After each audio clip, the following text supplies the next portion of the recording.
요거 어려워도 걱정하실 필요 없어요. 저희 커말 할 때 또 하니까.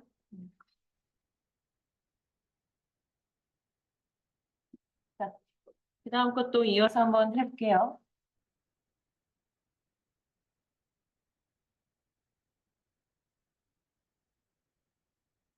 자, 이번에는 그 다음 문제, 네 번째 함수입니다. 문제 요것도 그냥 요걸로 보시는 게 제일 빠르겠죠? 우리가 쓴 게 문제니까.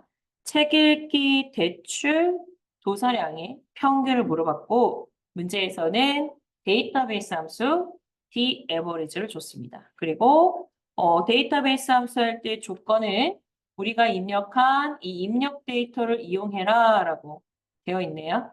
자, 함수는 하나밖에 없으니까 daverage를 지금 부르도록 하겠습니다. 자, 이 14셀을 클릭해서 fs 함수 마법사 들어가시고 범주는 데이터베이스로 가면 좀 더 빨리 찾을 수 있죠. 자, 데이터베이스에 가서 daverage를 선택해 줍니다.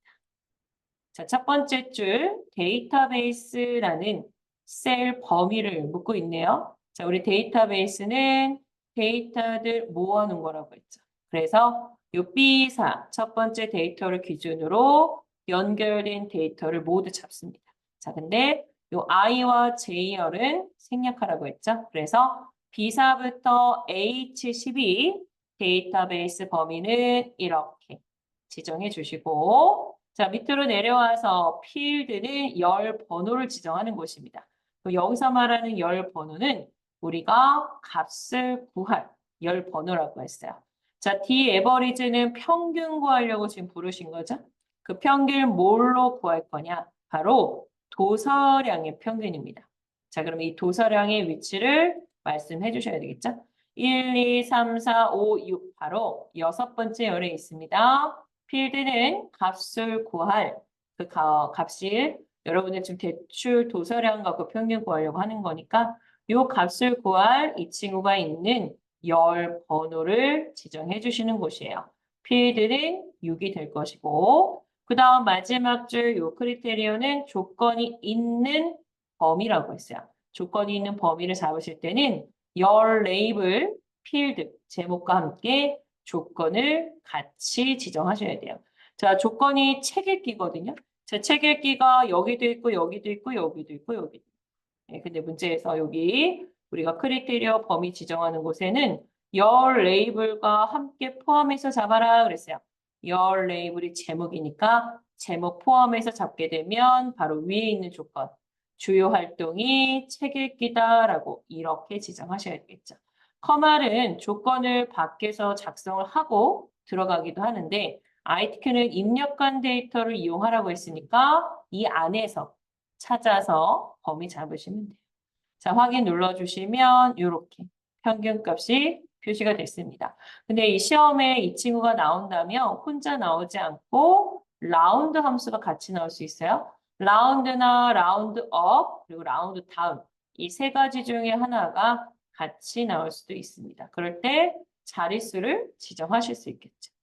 자, 그 다음 다섯 번째 함수입니다. 체험활동 이용자 합계. 이용자 수의 합계입니다. 문제에서 합계니까 썸을 줬는데 썸이프를 줬어요. 그러면 그냥 이용자 수를 다 더해라 하면 썸이고 지금처럼 체험활동하는 애들의 이용자 수 합계. 그러면 체험활동이니까 바로 이렇게 1300과 1850 더한 수가 여기 찍히면 되는 거죠. 그래서 조건에 만족하는 셀의 합계를 구한 바로 sumif를 이용하시면 돼요. 자, 함수 마법사 fx 눌러주시고 범주 모드로 가서 첫 글자 s를 검색하겠습니다. 자, 쭉쭉쭉 내려와서 sumif 해주시고요. 방금 여러분들이 count if를 했기 때문에 이 두 개가 count if랑 동일하다는 것을 알 수 있습니다. 바로 범위와 조건이죠. 이때 이 범위는 조건이 들어있는 범위예요. 자, 그럼 조건은 뭘까요? 요거죠. 체험활동이 조건이에요. 그러면 체험활동이 들어있는 이 곳이 바로 레인지, 범위가 되는 거죠. 자, 2호부터 22. 나는 여기서 찾겠다. 뭐를? 체험활동. 자, 체험활동 조건 입력하시는데 이때 입력하실 때 체험활동을 붙여 쓰시면 안 돼요. 왜냐하면 똑같은 거 찾는 거예요. 아까 우리가 띄어쓰기를 했으니까 여기서도 띄어쓰기 해서 이렇게. 그래야 이거랑 똑같은 걸 찾겠죠. 주요 활동에서는 체험 활동을 찾았을 거예요. 근데 우리는 개수 구하는 게 아니라 고해들 찾아서 이용자 수를 더할 거죠. 그래서 마지막 줄 sum range. 실제로 합을 구할 범위가 어디냐? 바로 이용자 수입니다. HO부터 H11을 잡아주시면 컴퓨터가 요 체험 활동과 같은 행위에 있는 이 두 개를 더할 거예요. 자, 근데 원래 이 친구가 H5부터 H10이라고 범위로 들어와야 되는데 지금 범위로 안 들어왔죠? 이거는 우리가 아까 여길 드래그해서 이름 정의를 해놨기 때문에 그래요. 그죠? ITQ는 이름 정의를 하기 때문에 수식에 이름 정의한 걸 쓰게끔 되어 있어요. 네, 하지만 커마는 함수 자체에서는 이름 정의한 걸 쓰지 않습니다. 하지만 이름 정의하는 문제가 따로 출제가 되죠. 네. 자, 이렇게 해서 확인 눌러주시면 이거 두 개 더한 것은 3150이다. 자, 그리고 이렇게 숫자가 천 단위로 나오게 되면 홈탭 표시 형식 그룹에서 요 쉼표 스타일을 눌러주시는 게 좋습니다. 자, 그 다음 마지막 함수죠. 자, 문제에서는 H14셀에 우리가 아까 데이터 유효성 검사로 구해놨었는데 요 안에 있는 도서관명에 해당하는 이용자 수를 표시하라고 했네요. 바로 vlookup을 이용해서. 자, vlookup은 값을 찾을 때 우리가 원하는 이 내용을 찾으실 때 이렇게 반드시 열 단위로 찾는다고 했습니다. 네, 이용자 수 열 단위로 갖고 오는 거. 바로 vlookup인 거죠. 자, 그럼 여기 빈칸 찍고 함수 마법사 fx 눌러주시고 첫 글자 v를 눌러서 vlookup 네, 찾았습니다. 자, 첫 줄에 이렇게 써 있어요. lookup value. 바로 너가 찾고자 하는 게 뭐냐. 자, 여러분 우리는요. 프리움이라는 이 도서관명을 일단 찾아야 이용자 수를 가져올 수 있어요. 즉, 찾으려고 하는 값은 이 도서관명이고요. 실제로 추출해서 가지고 올 것은 이용자 수입니다. 그러니까 여기서 물어보는 룩업 밸류는 가지고 올 걸 물어보는 게 아니고 처음에 누굴 기준으로 찾을 거냐. 바로 이 도서관에 해당하는 걸 찾으셔야 되겠죠. 자, 룩업 밸류는 H14셋. 바로 도서관명, 풀 이음이 될 것이고 그럼 이 룩업 밸류에 입력한 값을 어디서 찾을 거냐? 테이블 어레이. 제가 이 테이블 어레이는 최소 2개 필요하다고 그랬어요. 왜냐? 도서관명을 찾을 거니까 도서관명이 들어있는 열 하나 필요하고 실제로 이용자 수를 가지고 올 거니까 가지고 올 이용자 수도 필요하다고 말했죠. 자, 이렇게 최소 2개인데 떨어져 있습니다. 떨어져 있다고 컨트롤 키 이용해 잡는 게 아니고 테이블 어레이는 하나의 범위를 잡아주셔야 돼요. 그래서 CO부터 H12 이렇게 잡으셔야 돼요. 테이블 어레이는 CO부터 H12. 그러면 첫 번째 열은 내가 찾고자 하는 도서관명이 반드시 들어있어야 돼요. 자, 이 문제가 채우기 핸들하는 거였다면 제가 테이블 어레이를 F4키 눌러서 고정했을 텐데 하나만 구하는 거라서 따로 절대 참조할 필요는 없습니다. 자, 그럼 블럭 잡은 거에서 몇 번째 열에 있는 것을 가지고 올 거냐? 가지고 올 열 번호를 묻는 거죠. 자, 컬럼의 인덱스 넘버는 하나, 둘, 셋, 넷, 다섯, 여섯 번째 있는 이용자 수가 되는 겁니다. 바로 6이 되는 거죠. 열 번호 6. 자, 그 다음 레인지 룩업은 우리가 정확한 값을 추출할 것이냐 아니면 유사값으로 추출할 것이냐 이걸 묻는 건데 여러분들이 찾는 값에 이렇게 문자를 지정하시면 문자는 유사값이 없기 때문에 항상 정확하게 일치하는 걸 찾아요.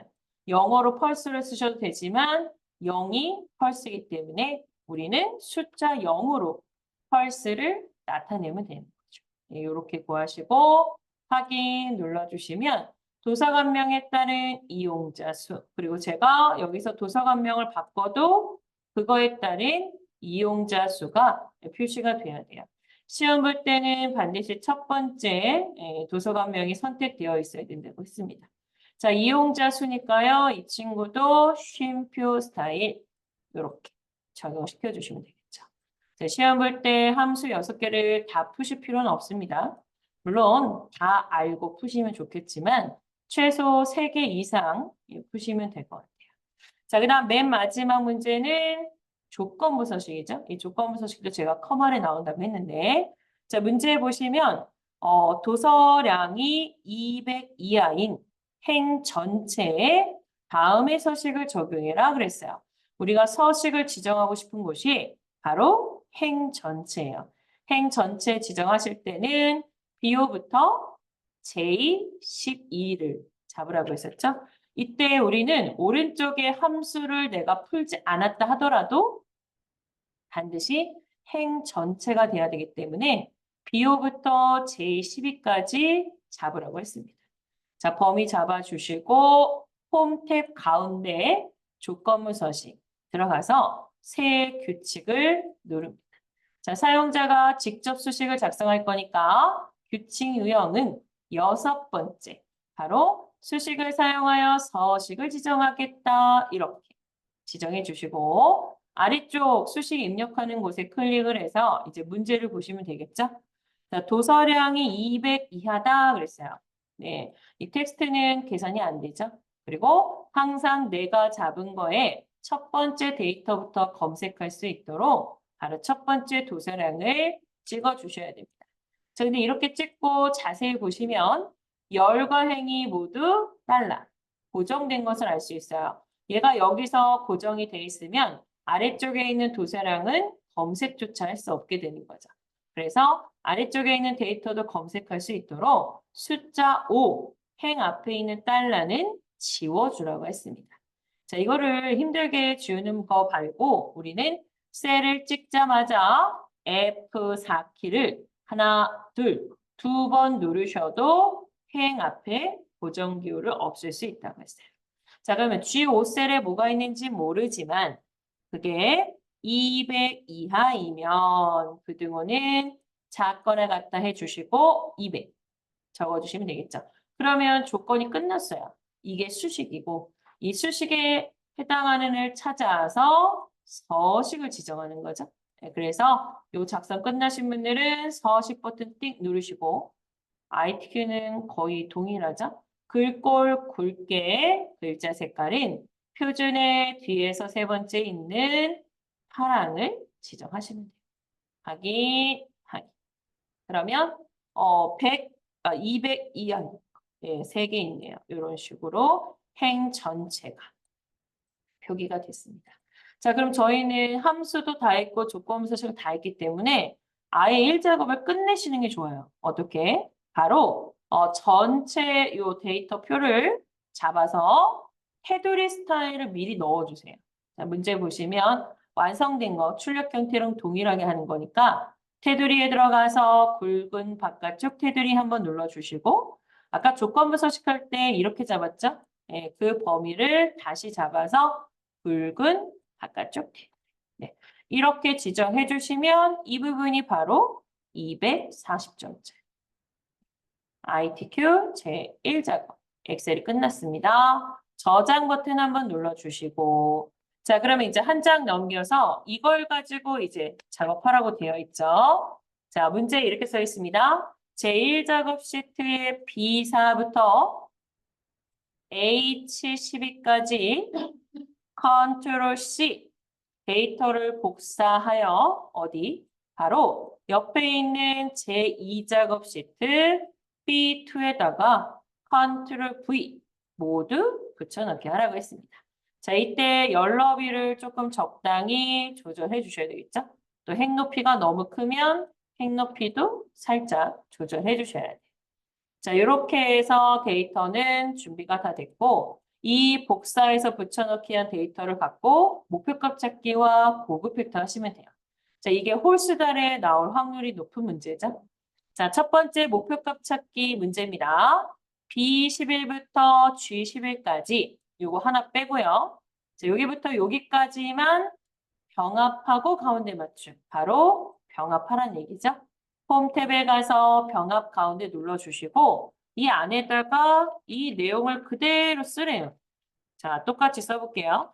책 읽기 이용자 수 전체 합계 네, 이 내용을 쓰고 그 옆에 있는 H11셀에다가 실제로 책 읽기 이용자 수의 전체 합계를 구하시오라고 되어 있어요.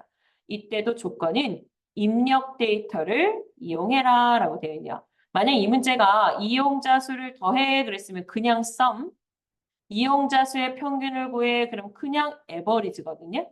근데 지금 이 문제는 합계는 합계인데 책 읽기에 해당하는 사람들의 이용자 수만 더할 거예요. 조건이 들어왔죠? 얘는 sum이 풀어 안 하고 뒷sum을 하라고 했네요. 둘 다 풀 수 있습니다. 근데 주어진 함수로 작성하셔야죠. 뒷sum으로 풀도록 할게요. 커서는 H11에다 놓고요. 자, 1. 함수 마법사 fx를 누릅니다. 그리고 아까 제가 데이터베이스 함수는 범주를 1로 갔었죠. 데이터베이스 뒷섬 확인 눌러주시고요. 범위는 아까랑 동일합니다. 근데 아까는 저희가 제1작업에 요 두 개가 초기에 데이터가 없었죠. 그래서 여기는 제외하고 잡았었어요. 그래서 여기 이 작업에서도 그게 이미 빠져서 들어왔기 때문에 B부터 바로 여기 H10까지 이렇게 잡아주시면 되는 거죠. 저는 시트 이름이 찍혀서 다시 부르도록 하겠습니다. 데이터베이스는 B2부터 H10이고요. 필드는 아까 제가 값을 구하고 싶은 친구의 열 번호. 나는 이용자 수의 합계가 궁금해. 하나, 둘, 셋, 넷, 다섯, 여섯, 일곱. 필드는 이용자 수가 있는 7이 될 것이고 자, 조건 범위는 조건이 책 읽기잖아요. 그러면 책 읽기라는 조건과 열 레이블을 같이 잡으라고 했으니까 주요 활동이 책 읽기인 거. 네, 이렇게 구하실 수 있죠. 요거를 같은 방법으로 제가 또 서미프로 한번 구해보면 아까 한번 서미프로 했었기 때문에 자, 이렇게 하시면 되죠. 주요 활동에서 일단 책 읽기를 찾습니다. 그리고 그 책 읽기에 해당하는 이용자 수를 더해줘. sum range는 이용자 수. 네, 같은 결과예요. 네, 같네요. 근데 함수가 뭐가 주어졌느냐에 따라서 달라요. 얘는 sumif로 풀지 말고 dsum으로 풀라고 했네요. 자, 그리고 여기에 쉼표 스타일 넣어주셔야 되겠죠? 쉼표. 네. 그리고 문제에서 방금 우리가 구한 이 친구가 12,000이 되려면 지금은 11,159인데 얘를 12,000원이 되려면 풀 이음이라는 이용자 수가 얼마가 돼야 되냐. 자, 지금 이 첫 번째 도서관의 이용자 수는 3,410이에요. 3,410일 때 전체 합계가 이건데 이 친구를 11,000이 아니고 12,000으로 바꾸겠대요. 바로 목표값 찾겠죠. 자, 그럼 이 친구의 수식을 이미 저희가 넣어놨기 때문에 수식이 들어있는 셀 H11을 찍고 자, 1. 데이터 버튼을 누릅니다. 2. 가상 분석에 들어가서요. 3. 목표값 찾기를 눌러요. 그리고 처음에 H11을 찍고 들어갔기 때문에 수식 셀은 건들지 마시고 두 번째, 자, 이 11,159를 얼마로 바꾸고 싶냐? 찾는 값은 12,000. 네, 이렇게 12,000 적어주시고 그러면 얘가 12,000을 되려면 우리가 이용자 수 합계를 갖고 있기 때문에 이용자 수 중에 하나가 변동이 돼야 돼요.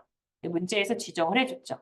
값을 바꿀 셀은 도서관 명의 프리움에 해당하는 이용자 수가 얼마가 돼야 되냐? 바로 H3셀을 찍어주시면 돼요. 그리고 확인 버튼 누르시고 한 번 더 확인 버튼 누르시면 얘가 12,000이 되려면 첫 번째 도서관의 이용자 수가 더 와야 되겠네요. 4,253명이 돼야 됩니다. 자, 이렇게 작업이 끝나고 나면 문제에서 요 테두리 주라고 했기 때문에 요 B11부터 H11 두 개 셀을 드래그해서 홈 탭에 오셔서 테두리를 모든 테두리. 그냥 문제에서 테두리라고 하면 모든 테두리 지정해 주십니다. 자, 우리는 1작업을 다 끝나고 와서 지금 테두리가 어떤 건 두껍고 어떤 건 얇고 그런데 시험 볼 때 2작업, 3작업, 4작업은 순서가 상관이 없어요. 그죠? 네, 그래서 아직 함수랑 이 테두리를 하지 않으신 분들도 조건부 서식을 안 하신 분들도 하실 수 있어요. 자, 이렇게 해서 목표값 찾기 끝났고 두 번째 보고 패턴입니다. 자, 고급 패턴은 반드시 밖에다가 조건을 쓰시고 들어가야 된다고 했는데 문제 첫 줄에 그 조건에 해당하는 내용이 나오죠. 문제 첫 줄 고급 패턴 보시면 주요 활동이 그랬어요. 내가 가까운 데이터에 주요 활동이 있어요. 바로 이 친구. 이 첫 번째 필드 필요하고요. 그 다음 대출 도서량이 그랬어요. 얘도 필요합니다. 자, 이걸 따로따로 복사하면 시간이 오래 걸리니까 주요 활동 하나 찍고 컨트롤 누른 상태에서 대출 도서량. 컨트롤 키 이용해서 이렇게 제목 두 개를 범위 지정해서 컨트롤 C 복사를 해주시는 거예요. 그리고 ITK 엑셀에서는 조건 쓰는 위치가 항상 똑같습니다. B14에다가 조건을 입력하시고 컨트롤 V 해서 일단 필드명을 복사해서 가져왔고 복사가 끝나면 ESC 눌러서 범위를 해제합니다. 자, 이제 여기다가 조건 써주시면 되죠. 자, 첫 번째 조건은 주요 활동이 체험 활동이라고 했어요. 근데 이때도 주의할 게 뭐냐면 체험 활동 글씨를 보세요. 띄어쓰기가 돼 있어요. 그래서 체험 한 칸 띄고 활동 이렇게 써주셔야 되겠죠. 근데 그냥 체험 활동을 이어서 쓰시면 컴퓨터는 이 안에서 체험 활동 띄어쓰기 없는 게 없기 때문에 찾을 수가 없어요. 자, 그리고 제가 이렇게 조건이 들어오면 항상 보여드리는 게 있죠. 시험 볼 때 이렇게만 조건이 들어오는 게 아니다. 예를 들어서 앞에 있는 관리 코드가 P로 시작해 그러면 P 하고선 옆에다가 만능 문자 와일드 카드 별 바로 P로 시작한다 P 별 이렇게 쓸 수 있다고 그랬어요. 기억나시죠? 그리고 지금은 주요 활동이 체험 활동이지만 체험 활동을 제외하고 그랬어요. 체험 활동을 제외하래요. 체험 활동이 아니래요. 그러면 앞에다가 아니다라는 비교 연산자가 들어와야 돼요. 그래서 시험 볼 때는 이렇게 만능 문자가 들어가거나 혹은 아니다라는 비교 연산자가 들어오거나 이런 문제가 출제 빈도가 훨씬 높아요. 네, 지금은 체험 활동.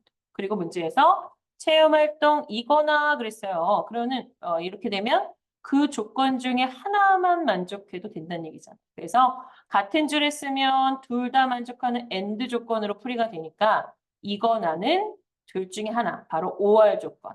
그래서 반드시 서로 다른 행에다가 조건을 적어주셔야 돼요. 그래서 그러려면 바로 C16에다 써주시면 되겠네요. 자, C16에다가 대출 도서량이 600 이상이야 그랬어요. 항상 부등호 먼저 그거나 갖다 600 이렇게 적어주시면 되죠. 다시 커마를 할 때도 배우시겠지만 조건을 같은 줄에 쓰면 모두 만족한다라는 AND 조건입니다. 이때 우리는 AND 함수 대신 조건을 같은 줄에 써주는 거죠. 그리고 지문에서는 이거나 이면서 하고라고 출제가 돼요. 자, 근데 지금처럼 조건을 서로 다른 줄에 쓴 경우에는 OR 조건이에요. OR 조건은 그 중에 하나 이상 바로 문제 지문에서 이거나 하거나 또는이라고 출제가 되면 둘 다 포함을 한 게 아니고 둘 중에 하나만 포함해도 된다라는 뜻으로 서로 다른 줄에 써주셔야 돼요. 이때 제목은 늘 같은 줄입니다. 네, 제목은 항상 같은 줄에 적어주시고 조건을 같은 줄에 쓰면 둘 다 만족. 조건은 서로 다른 줄에 쓰면 둘 중에 하나. 이런 식으로 해석할 수 있겠죠. 네. 자, 그러면 조건이 다 준비가 됐으니까 고급 팩터 시작하시면 되겠죠. 자, 1번. 조건을 작성한다. 네, 작성했어요. 2번. 이 데이터를 가지고 필터링 하는 거기 때문에 두 번째는 데이터 범위를 잡습니다.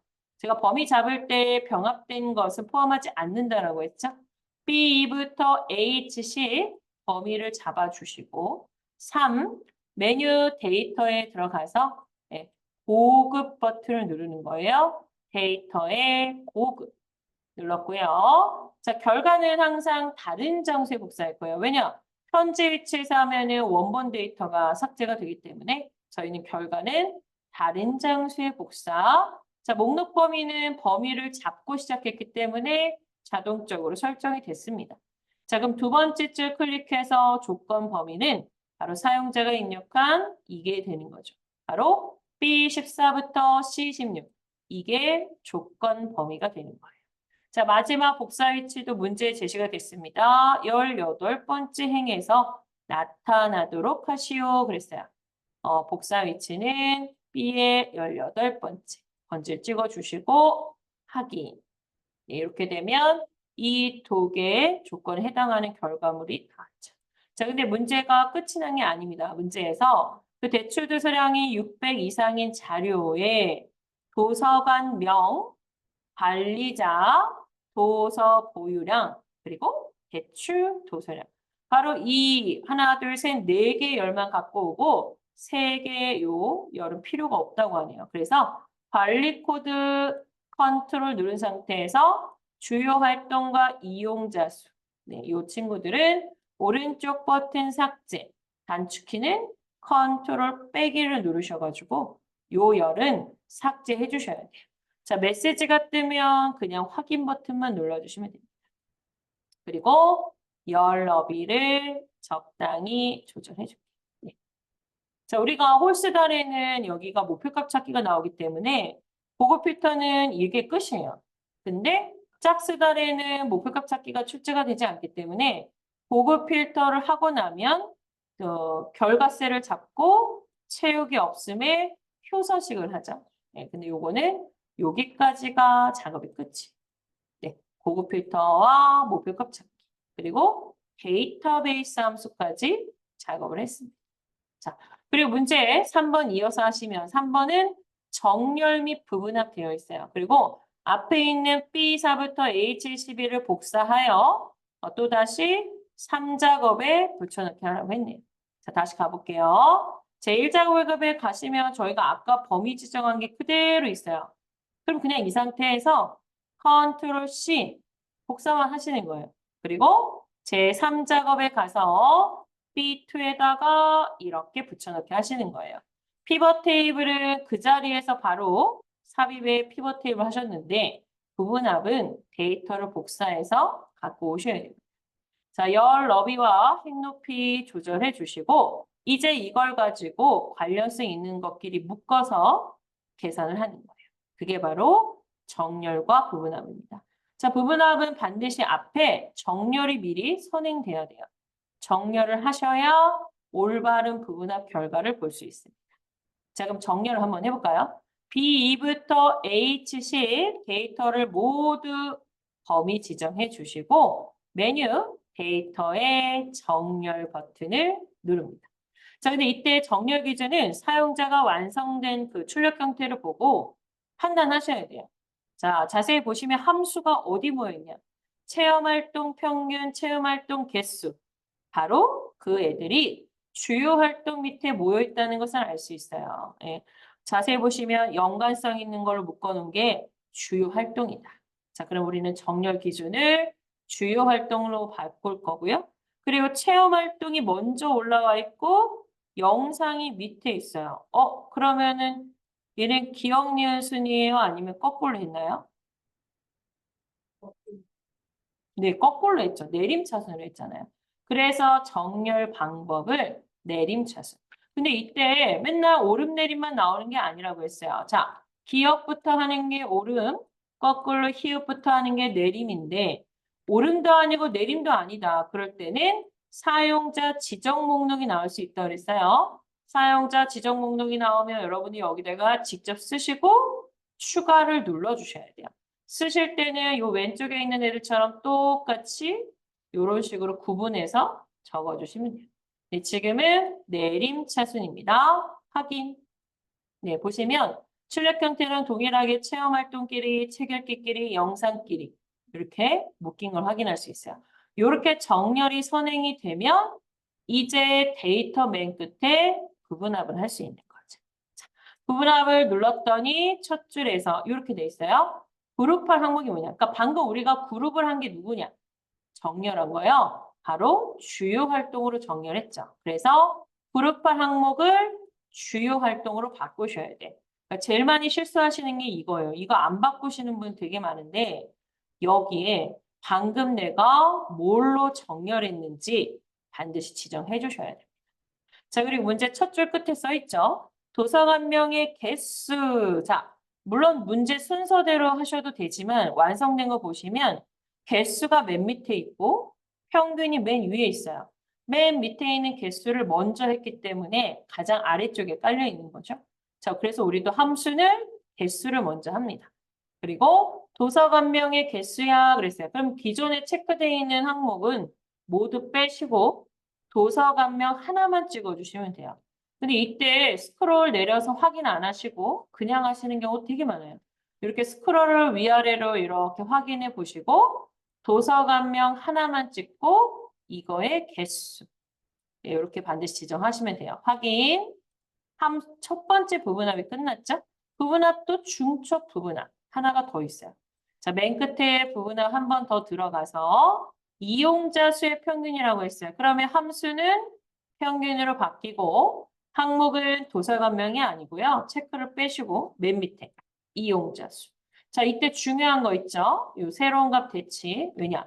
저희가 이걸 빼지 않으면 마지막 새로운 것만 남고 이전에 있던 개수는 지워지게 돼요. 그래서 우리는 둘 다 볼 거기 때문에 새로운 값으로 대체하지 않겠다. 체크를 해제하셔야 돼요. 체크를 해제하시고 확인 눌러주시면 첫 번째 부분합과 두 번째도 모두 표시가 됩니다.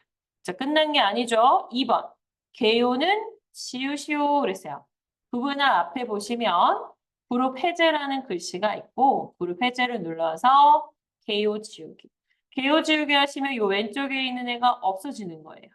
자, 개요 지우기. 이렇게 깔끔하게 제거가 됐습니다. 만약 시험 볼 때 내가 함수 순서를 잘못했다. 그림을 보니까 평균이 밑에 있던데? 그러면 수정하셔야 되겠죠? 그러려면 부분합을 제거해서 다시 하시는 게 가장 좋은데 이렇게 관련 없는 셀을 찍고 부분합 누르시면 이렇게 메시지가 떠요.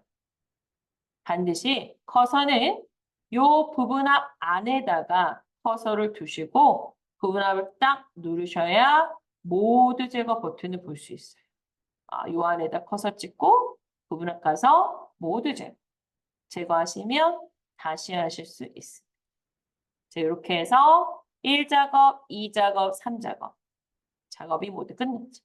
중간중간 시트 끝날 때마다 10분마다 컨트롤 S 저장 꼭 해주셔야 돼요. 자, 이제 마지막 장 제4작업의 차트를 한번 보도록 하겠습니다. 네, 제가 차트를 할 때는 아래쪽에 있는 범례와 가로 항목을 보라고 말씀드렸죠. 자, 일단 범례를 보시면 이용자 수와 대출 도서량이 있어요. 근데 마침 또 두 개가 붙어 있네요. 자, 이렇게. 자, 저는 항상 색상으로 표시를 하죠. 네, 여러분들 처음에 공부할 때도 제가 요거 색 채우기로 임의의 색으로 이렇게 표시해 놓으시는 게 좋다고 했어요. 자, 필요한 범례 표시했고요. 그다음 가로 항목 축에는 풀 이유. 바로 도서관명이죠. 필드 이름이 화면에 없어도 범위 잡으실 때는 포함을 해주셔야 돼요. 자, 그럼 이렇게 세 개 열만 있으면 돼요. 이때 완성된 데이터 막대를 보시면 데이터 막대가 6개입니다. 근데 우리가 잡은 이 값이 8개죠. 그래서 6개와 8개, 2개가 빠져야 돼요. 자, 차트 제목을 보시면 책 읽기와 체험 활동에 대한 현황이다. 그러면 영상은 없네요. 자, 그러면 주요 활동이 영상인 그 행 전체는 제가 색깔을 다시 빼도록 하겠습니다. 자, 결국 이렇게 색칠되어 있는 부분 보이시죠? 예, 이렇게 범위를 잡아주셔야 그 출력 형태와 동일한 차트를 만들 수 있어요. 자, 범위를 이렇게 잡으실 때 한 번에 이어서 잡으셔야 되고 이렇게 혼자 있는 셀은 클릭만 해주시면 되는 거예요. 차트 만들 때 범위 잡는 것도 중요합니다. 자, 그럼 범위 잡을게요. 첫 번째 도서관명부터 작은 문항. 이렇게 일단 그냥 잡아주시고 자, 이제부터 컨트롤 키 누르시는 거죠. 컨트롤 키 누른 상태에서 드래그, 클릭 또 붙어 있으니까 한 번에 드래그, 드래그, 드래그. 네, 이렇게 범위 잡아주시고요. 차트 생성하는 단축키는 Alt F1 이렇게 누르시면 돼요. 자, 근데 Alt F1이 기억이 안 난다. 그러면 삽입에 가서 세로 막대 첫 번째 거 누르셔도 됩니다. 네. 자, 단축키로 차트를 생성을 했고요. 차트가 나오자마자 이 하얀색 차트 영역을 찍으시면 바로 위에 차트 디자인, 차트 이동 버튼이 있습니다. 차트를 일단 이동시켜야 되겠죠. 자, 차트 이동 눌러주시고 새 시트 옆에다가 그 마지막 시트 이름 제4작업이라고 적어주시는 거예요. 자, 제4작업 쓰시고 확인. 자, 그럼 이 친구가 맨 앞에 있죠? 자, 얘를 클릭 드래그 옆으로 그대로 당겨서 이 순서가 맞도록 맨 끝으로 이동시켜 주시면 돼요. 네. 자, 시험 볼 때는 제가 차트를 수정하다가 시험이 끝날 수도 있죠. 그래서 제1작업에 와서 혹시 저처럼 색상으로 표시해 놓으셨다면 다시 원래대로 제목은 주황, 나머지 데이터 행은 채우기 없음. 다시 원래대로 해놓으시는 게 좋습니다. 자, 이제 제4작업을 고치시면 되는 거죠. 자, 여러분 저희가 1, 2, 3번은 이미 했기 때문에 문제 4번부터 보시면 돼요. 차트 디자인 도구 레이아웃 3번. 바로 차트 디자인 가면 할 수 있어요. 자, 메뉴가 안 보이시는 분들은 차트를 선택 안 했던 뜻이니까 차트를 클릭을 하시고 차트 디자인 탭에 와서 요거 빠른 레이아웃을 3번으로 지정하셔야 돼요. 그리고 제가 스타일은 이미 1번이 선택되어 있기 때문에 다시 누를 필요가 없다고 했어요. 스타일은 다시 누르지 마세요. 네. 자, 그 다음에 5번 볼게요. 이제 5번부터 순서대로 다 하시면 돼요. 5번. 영역 서식 차트는 볼륨의 11, 파랑 박엽지라는 질감. 그리고 그림 영역은 채우기 흰색. 파워포인트랑 동일하다고 했죠. 자, 차트 영역을 클릭하시고 홈으로 갑니다. 글꼴부터 하셔야 돼. 볼륨 11포인트. 자, 제가 말하지 않아도 여러분 글자색은 꼭 해주셔야죠. 파워포인트도 차트 만들 때 제가 글자색이 검정이라고 했습니다. 자, 이렇게 검정했고요. 그 다음 채우기 효과 색깔 주는 건 다 서식이에요. 서식 탭에 가서 도형 채우기 질감에 가서 요거 5번째 줄에 있는 파랑 가격지를 찍습니다. 자, 그랬더니 그림 영역까지 질감이 들어가서 막대를 보기가 불편하죠. 그래서 요 가운데 그림 영역을 클릭해서 도형 채우기. 바로 흰색. 이걸로 지정해 주시면 됩니다. 자, 그러면 5번도 지문이 끝났고 6번 제목 서식. 자, 차트 제목을 마우스를 클릭하시고 글자 속성부터 자, 글자는 굴림의 굵기 20이네요. 글꼴은 그대로 두시고 크기는 20 그리고 굵게 꼭 넣어주셔야 돼요. 자, 그리고 여기에다가 채우기 흰색과 테두리 줄 있어요. 서식 탭에 가서요. 파워포인트랑 똑같이 도형 채우기는 흰색, 윤곽선은 검은색. 근데 다른 점이 있다면 얘는 그림자가 없어요. 그리고 여기 수식 입력줄에 클릭해서 쓰시면 되겠죠. 책 읽기 및 체험 활동, 작은 도서관 현황. 네. 왜냐하면 여러분들이 여기다 쓰실 때 클릭하시고 딜리트 했을 때 이 제목을 지우시는 경우가 있어요. 그래서 수식 입력줄에다가 곧장 쓰시는 게 좋습니다. 이렇게 입력해 주시고 자, 그 다음 이번에는 서식을 하라고 했어요. 바로 대출 도서량이라는 이 막대를 표식이 있는 꺾은 선형으로 변경하고 보조축을 지정하라고 했네요. 자, 막대는 둘 중에 어떤 걸 찍어도 상관없습니다. 데이터 막대 하나를 선택하시고 마우스 오른쪽 버튼 누르시면 세 번째, 계열, 차트 종류, 변경이 있어요. 일로 들어가시면 한 번에 혼합으로 이동이 되죠. 자, 둘 중에 우리는 대출 도사량이라는 계열을 묶은 세로 막대형이 아니라 꺾은 선형 네 번째 있는 표식이 있는 꺾은 선형. 그리고 이 축도 식별할 수 있도록 보조축도 지정하라고 했죠. 자, 이렇게 두 개 하시고 하기. 네. 그 다음부터는 파워포인트랑 똑같이 하시면 돼요. 자, 이렇게 하고 나면 오른쪽에 보조축 있잖아요. 보조축의 숫자를 더블 클릭해서 바로 기본 단위를 수정하세요. 기본 단위가 200입니다. 근데 요새는 기본 단위만 수정하는 게 아니고 최소값, 최대값도 바뀌더라고요. 그래서 문제에서 완성된 거 보시고 최소값을 바꿔야 되면 직접 또 쓰시고 최대값을 바꿔야 되면 직접 입력을 하셔야 돼요. 네, 지금은 기본 단위만 200으로 바꿨습니다. 자, 그리고 이 친구가 지금 하이픈으로 돼 있잖아요. 이거는 기호가 없는 회계라고 했어요. 그죠? 네, 회계 형식으로 되어 있어서 그런 거예요. 근데 만약 여기가 0이 나오면 어떻게 해요? 그때는 표시 형식을 열어서 회계가 아니라 숫자로 바꿔주셔야죠. 네. 자, 보세요. 하이픈은 회계고요. 0이 나오면 숫자입니다. 네, 그리고 소수점이 나와도 숫자의 소수점 자릿수 이렇게 하시면 되는 거예요.